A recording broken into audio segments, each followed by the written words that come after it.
ألا بذكر الله تطمئن القلوب. باطل سے دبنے والے اے آسمان نہیں ہم، باطل سے دبنے والے اے آسمان نہیں ہم، 100 بار کر چکا ہے تو امتحان ہمارا.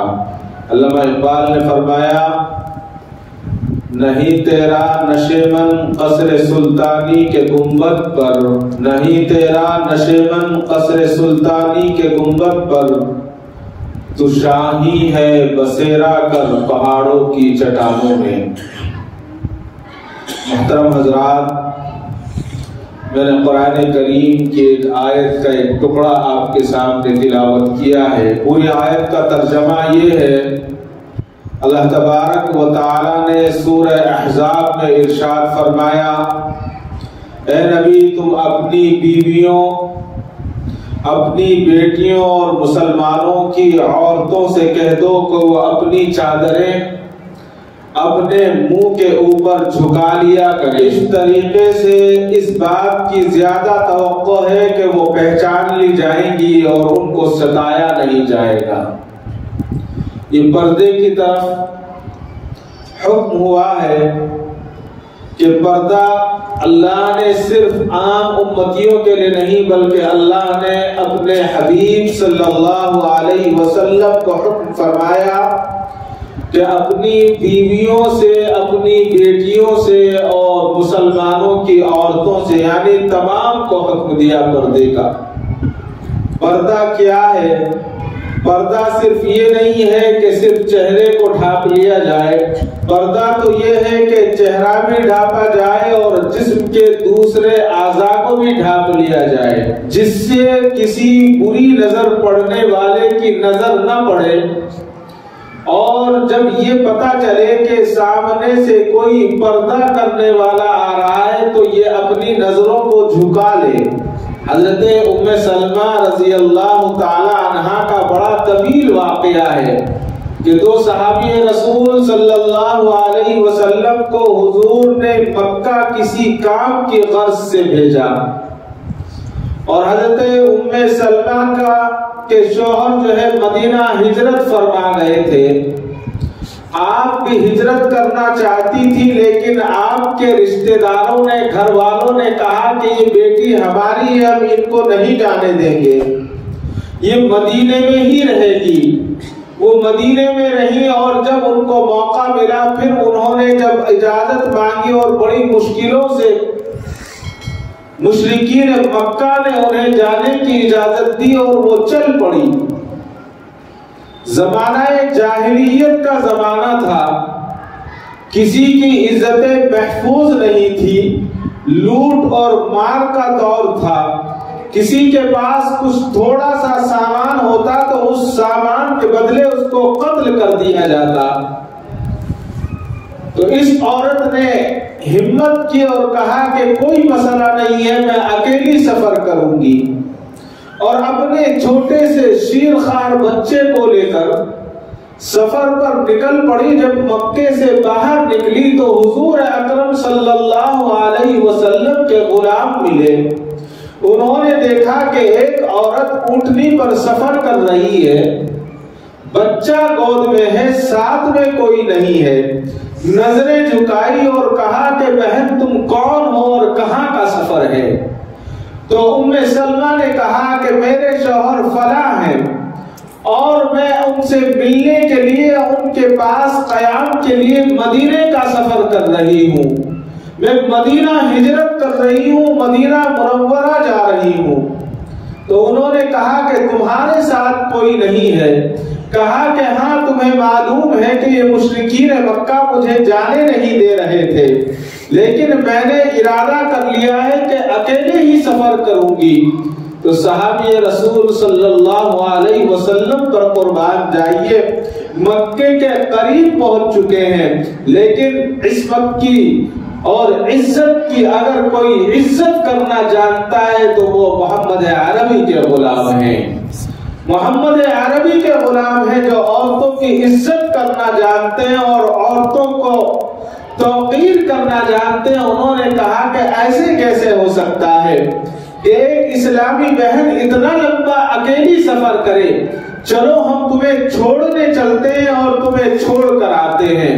دونوں کے دونوں صحابہ سامنے لے کر چل رہے ہیں، جب ان کو کھانے پینے کی اور پیشاب کی حاجت ہوتی تو اونٹ کو بٹھا دیتے اور ایک طرف دور چلے جاتے، اور اس طرح سے انہوں نے اتنا لمبا سفر، پیدل سفر مکہ المکرمہ سے مدینہ المنورہ تک کیا، اور مسجد قباء کے پاس لا کر ان کی اونٹنی کو بٹھایا اور بٹھا کر کہا کہ تمہارے شوہر یہاں مقیم ہیں، جاؤ ان سے مل لو، اب ہم اپنے کام کے لیے واپس چلتے ہیں۔ یہ اسلامی تعلیمات ہے۔ حضور کے غلاموں نے یہ اسلامی تعلیمات دی۔ اگر وہ چاہتے تو یہ بھی کہہ سکتے تھے کہ تم کچھ دن جو ہے رک جاؤ مکے کے اندر، حضور نے ہمیں کام کے لیے بھیجا ہے، ہم اپنا کام کر لیں اور پھر تمہیں ساتھ واپس لے کر چلیں، لیکن انہوں نے یہ گوارا نہیں کیا۔ مکے سے مدینے کا سفر پیدل مکمل کیا، اور مدینے میں آ کر ان کے شوہر کو یہ نہیں بتایا کہ ہم تمہاری امانت اور تمہاری بیوی اور بچوں کو لے کر آئے ہیں، بلکہ یہ کہا کہ جاؤ تمہارے شوہر یہاں رہتے ہیں، تم جا کر مل سکتی ہو، اور فوراً پھر مکے کے لیے جو آپ حضور اکرم صلی اللہ علیہ وسلم نے انہیں کام دیا تھا اس کام کے لیے واپس پہنچ گئے۔ پردہ اتنی اہم چیز ہے۔ پردے کا مقصد یہ ہے کہ جب عورت پردے میں رہتی ہے تو وہ اہانت سے یعنی بے شرمی سے، کسی کے طرف سے طعنہ اور طنز کی، اس سے اللہ تبارک و تعالی پردے کی برکت سے اس کو بچا لیتے ہیں۔ پردہ کیا ہے؟ پردہ آج لوگ کہتے ہیں کہ پردہ ترقی میں رکاوٹ کا سبب ہے۔ پردہ جو ہے ترقی میں رکاوٹ کا سبب ہے۔ آج لوگوں سے پوچھئے، آپ تاریخ کو اٹھا کر دیکھیے، پردے کے اندر کیا نہیں ہوا۔ گوالیر کی جو رانی تھی رضیہ سلطانہ، وہ کیا پردے میں نہیں رہتی تھی؟ عالمہ اور فاضلہ تھی، اس نے اس ملک کے لیے کیا کیا خدمات نہیں انجام دی۔ اتنی بڑی اس کی تاریخ ہے کہ اس کو بیان کرنے کے لیے سالوں سال چاہیے۔ پردے کے اندر اس نے سارا کام کیا، اور پردے کے اندر حضرت مولانا ابوالکلام آزاد رحمت اللہ علیہ کے اہلیہ نے ہندوستان کو وہ دیا جو ہندوستان کی تاریخ میں لکھا گیا ہے۔ پردہ کیا ہے؟ ہم کہتے ہیں کہ آج پردہ رکاوٹ ہے۔ حضرت اماں عائشہ صدیقہ رضی اللہ تعالیٰ عنہ کی سیرت کو پڑھ لیں، آپ کی سیرت کو سن لے تو ہمیں پتہ چل جائے گا کہ پردہ کتنا اہم ہے، اور پردہ کسی چیز کے اندر رکاوٹ کا سبب نہیں ہے، بلکہ پردہ ترقی کا باعث۔ اس لیے کہ جب کوئی چیز پردے میں رہتی ہے تو اس کی مکمل حفاظت ہوتی ہے، اور جب حفاظت ہوتی ہے تو گناہوں سے بچ جاتا ہے، اور جب وہ چیز گناہوں سے بچ جاتی ہے تو اللہ تبارک و تعالیٰ اس کے اندر نورانیت عطا فرماتے ہیں، اور جب نورانیت آ جاتی ہے تو اللہ تبارک و تعالیٰ اس سے بڑے بڑے کام لیتے ہیں۔ حضرت اماں عائشہ صدیقہ رضی اللہ تعالیٰ عنہ اکرم صلی اللہ علیہ وسلم سے احادیث کے تعلق سے معلومات کیا کرتی تھی۔ آپ پوچھا کرتی تھی کہ یہ بات کیسے ہے، اور جو بات سمجھ میں نہیں آتی کئی مرتبہ حضرت اماں عائشہ جب تک پوچھتی رہتی جب تک وہ بات سمجھ میں نہ آ جاتی۔ اور یہی وجہ تھی کہ حضور اکرم صلی اللہ علیہ وسلم کے اس دنیا سے پردہ فرمانے کے بعد جب بڑے بڑے صحابہ کو کسی حدیث میں کوئی بات معلوم کرنی ہوتی، کسی حدیث کے تعلق سے کچھ معلومات حاصل کرنی ہوتی، تو وہ حضرت اماں عائشہ صدیقہ رضی اللہ تعالیٰ عنہ کی خدمت میں جاتے اور کہتے کہ اماں یہ کیسا معاملہ ہے، اس کے تعلق سے حضور نے کیا فرمایا؟ تو حضور اکرم صلی اللہ علیہ وسلم کی جو بات ہوا کرتی تھی اماں عائشہ اس کو فرما دیا کرتی تھی۔ یہ پردے ہی کی تو برکت تھی کہ بڑے بڑے علماء، بڑے بڑے مفسرین جو تھے اس زمانے کے، وہ حضرت اماں عائشہ سے استفادہ کیا کر۔ آج لوگ خواتین کو بے پردہ گھما کر، بے کپڑے گھما کر، ان کے بال کھول کر یہ سمجھتے ہیں کہ یہ ترقی ہے. یہ ترقی نہیں بلکہ یہ تنزلی ہے. کون چاہتا ہے کہ اس کی ماں ننگے سر بازار گھومے؟ کون چاہتا ہے کہ اس کی بہن کی ٹانگیں کھلی ہو اور وہ بازار میں گھومے؟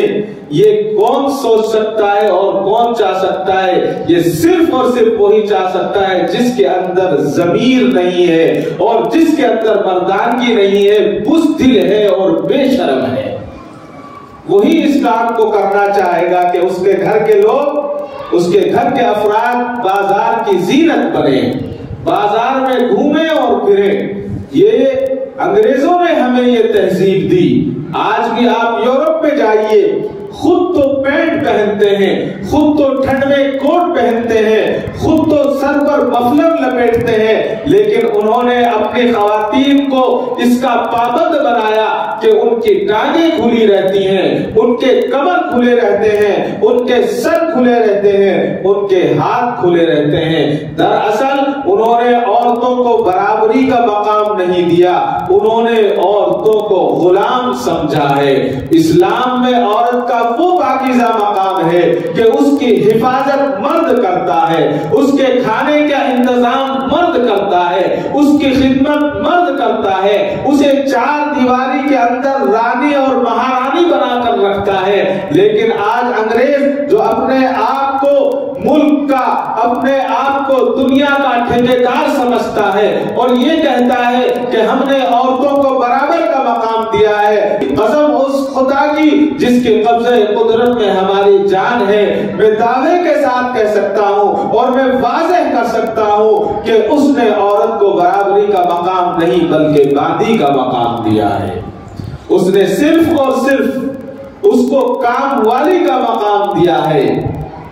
عورت بچے بھی پیدا کرے، عورت گھر میں کام بھی کرے اور پھر اس کے ساتھ آفیسز میں آ کر برابر ان کے ساتھ کام کرے. یہ کہاں کی برابری ہوئی؟ یہ برابری نہیں ہوئی ہے، یہ تو دھوکے بازی ہے. یہ ان کے آنکھوں پر پردہ ڈال دیا ہے اور دھوکہ ان کو دے رہے ہیں کہ ہم نے تمہیں برابری کا حصہ دیا. برابری کا حصہ نہیں دیا. اگر برابری کا حصہ دیا ہوتا تو مرد اپنا کام کرتے اور عورتیں اپنا کام کرتی. ظاہر ہے آج جرائم بڑھتے جا رہے ہیں اور اس کا اصل سبب جو ہے وہ عریانیت ہے، بے پردگی ہے. اور بچے اور بچیاں ایک ساتھ جو تعلیم حاصل کرتی ہیں دراصل یہ اسی کا سبب ہے. یعنی یہ کہا جائے کہ یہ بے پردگی اور آزادانہ ماحول کا نتیجہ ہے کہ آج دنیا کے اندر جرائم بڑھ رہے ہیں. اور کتنے جرائم بڑھ رہے ہیں؟ اتنے جرائم ہیں کہ ہم اس کا اندازہ نہیں کر سکتے. 2018 میں ایک سروے کیا گیا تھا. اس سروے میں یہ بات سامنے آئی کہ مسلم ممالک کے اندر آج بھی جرائم بہت کم ہیں.